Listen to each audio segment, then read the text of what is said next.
Mesdames et messieurs, bonsoir et bienvenue dans cette édition des régions. Le dimanche prochain, le Bénin amorcera une nouvelle phase de son histoire à travers l'investiture du président Patrice Talon aux côtés de sa colistière Mariam Chabit Alatazime. Pour la première fois depuis les indépendances, les femmes sont hissées à un poste de responsabilité aussi grand que celui de la vice-présidence de la République. Les femmes de la cité des Kobourou expriment leur reconnaissance et leur attente quant au mandat et de la désormais deuxième personnalité du Bénin. Elles sont au micro de Olvega Messan et de Dorcas Tito. D'abord, je tiens à remercier très sincèrement le président de la République, son Excellence, M. Patrice Talon, qui a su placer sa confiance à une femme et qui a posé un acte qui n'a jamais été posé depuis les indépendances dans notre pays et qui fait aujourd'hui de notre pays une référence. Par rapport à Mme Talata, qui est aujourd'hui la vice-présidente de notre pays, je tiens à la féliciter. À la féliciter pour vraiment son leadership. Parce que c'est ce leadership qui a fait qu'elle a mérité aujourd'hui ce poste. Et nous en sommes très fiers, nous les femmes.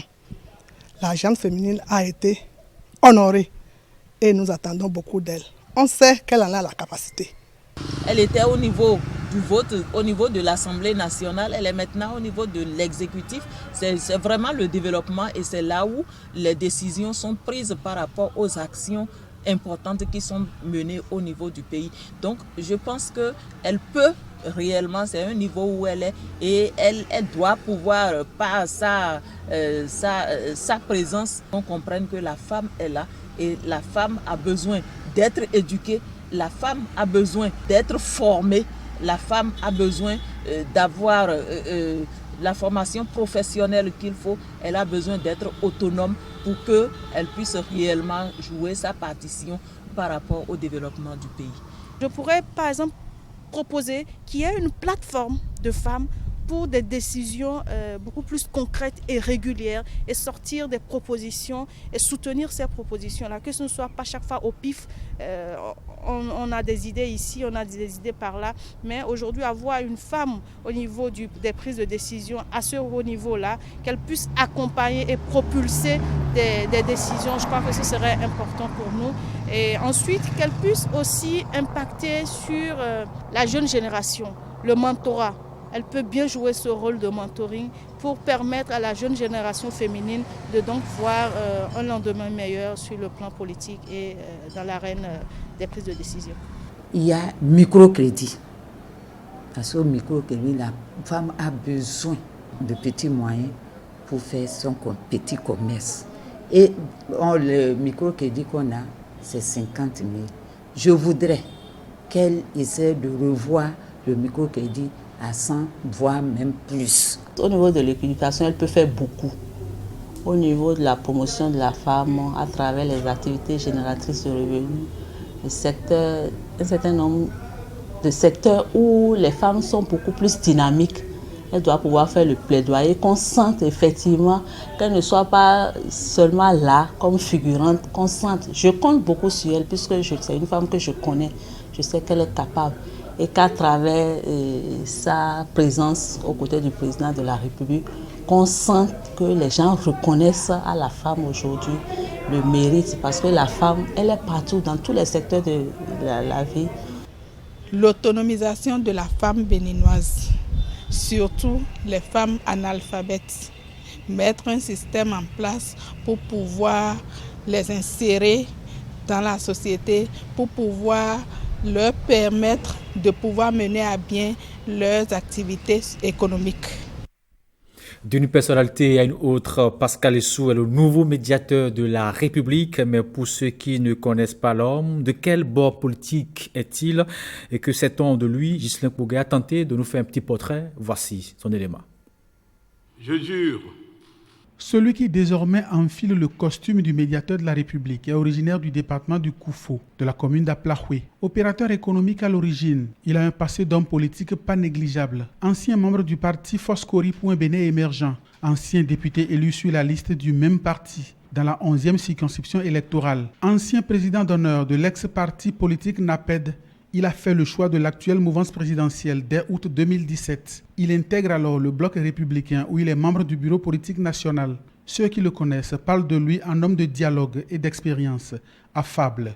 Pour réussir dans ses nouvelles fonctions, à coup sûr, il aura besoin de ce trait de caractère. Le médiateur de la République hérite souvent de dossiers complexes qui opposent l'administration publique à des fonctionnaires. Alors, à présent, dans le département du Mono, du Koufo, bilan à mi-parcours du projet d'appui aux communes et communautés pour l'expansion des services sociaux. Access dans le Mono, le Koufo, un projet sous tutelle du ministère de la Décentralisation. Les acteurs impliqués par une visite du terrain constatent l'avancée et les impacts des actions menées sur les communautés cibles. Aziz Alagbe était accompagné bien sûr des deux départements, était allé bien sûr dans les deux départements. Voici son compte rendu. D'un montant global de 21 milliards de francs CFA négociés en termes de dons par le gouvernement béninois auprès de la Banque mondiale, le projet Access vise le bien-être socio-économique des couches les plus défavorisées sur toute l'étendue du territoire national.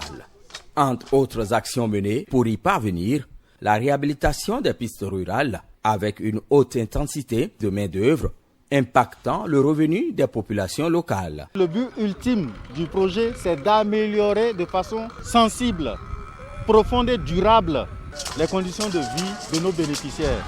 Ce que nous avons visité dans le Mono Koufo est éloquent et je crois que nous avons ensemble partagé la joie de ce que Access a apporté comme changement dans leur cadre de vie.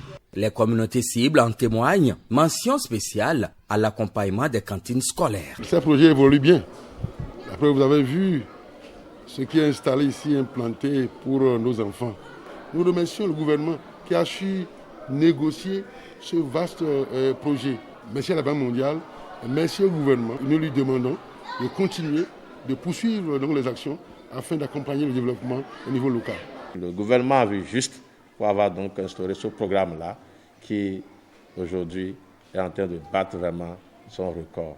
Je voudrais dire un sincère merci au gouvernement de son Excellence Patrice Guillaume Atanas Talon à travers le projet Access qui fait vraiment de merveilles. 360 villages triés sur des critères spécifiques sont pris en compte au plan national. Le projet prend fin en 2022. Sortie officielle des élèves Rangers de la 4e promotion du Parc national W. La cérémonie a eu lieu ce mercredi en présence des autorités départementales administratives, bien sûr. Et la dite cérémonie, voici le point avec Marcel Betoro et puis Judikaël Ayena. Ils sont à présent opérationnels. Eux, ce sont les Rangers issus de la 4e promotion de la brigade spéciale de lutte anti-braconnage du Parc national W Alpha Kwara. D'un effectif de plus de 600 candidats au départ, seuls 32 Rangers ont pu finir leur parcours sur les 35 retenus. Cette formation a duré environ 3 mois, dont 2 phases de présélection et de sélection, et une phase de 8 semaines, 2 mois de formation ardue, au bout de laquelle nous avons aujourd'hui 32 nouveaux Rangers sur 35 au départ. Et ce résultat, je vous le dis, un des objectifs majeurs pour le parc au titre de l'année 2021. De 500, vous êtes à 32. Je pense que vous êtes la crème de la crème. Et vous avez consenti des sacrifices pour être là. Cela veut dire que vous avez commencé dans une certaine lancée et vous devrez continuer dans la même dynamique. Pour l'instructeur principal, cette 4e promotion des Rangers a reçu le nécessaire pour accomplir la mission à eux confiée. Ça a été un stage très dur, très difficile.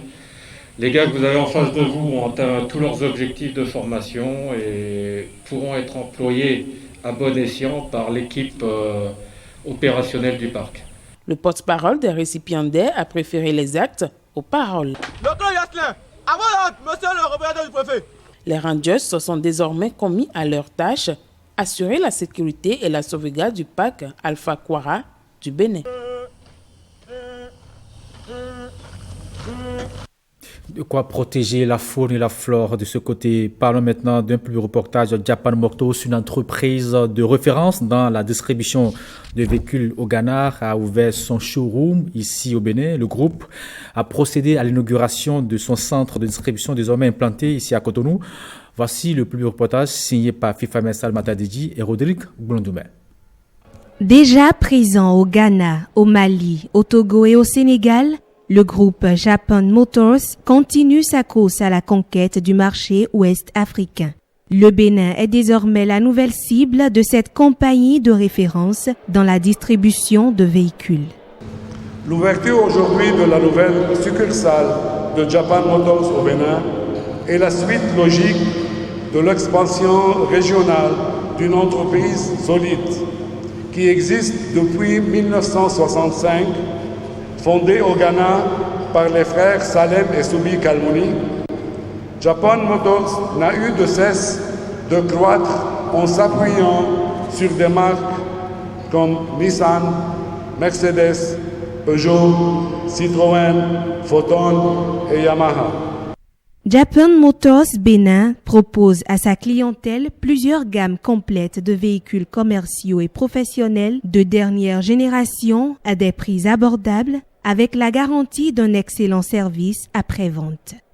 Puisque Japan Motors s'est conduit par l'excellence, nous avons choisi de travailler avec des usines de référence mondiale en matière d'automobile. Et nous sommes fiers aujourd'hui de pouvoir disposer de toute une gamme de véhicules commerciaux et d'utilitaires avec Peugeot et Foton au Béninois.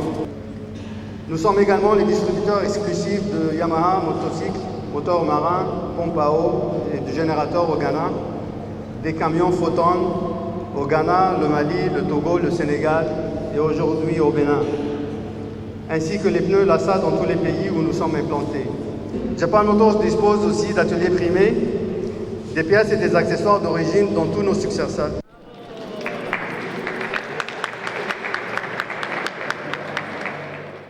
Achetez des Peugeot quand vous reviendrez le week-end dans votre village, vous aurez beaucoup plus de prestige parce que vous serez les héritiers de ceux qui précédemment conduisaient des 404 ou des 504 Paché, héritiers d'une marque légendaire, héritiers d'une marque de qualité, héritiers d'une marque symbolisant la robustesse et la solidité.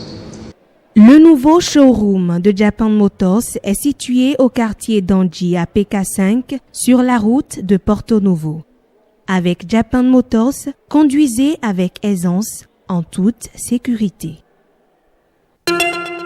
Attention, attention, la Covid-19 continue de sévir. Pour vous protéger et protéger les autres, vaccinez-vous. Vous êtes âgé de 18 ans ou plus, vous pouvez recevoir les doses de vaccin contre la Covid-19. Alors, faites le geste qui sauve. Rendez-vous au poste de vaccination implanté dans l'information sanitaire de votre arrondissement ou de votre commune ou appelez le 136 pour tout renseignement. Les vaccins contre la Covid-19 sont sûrs, efficaces et gratuits.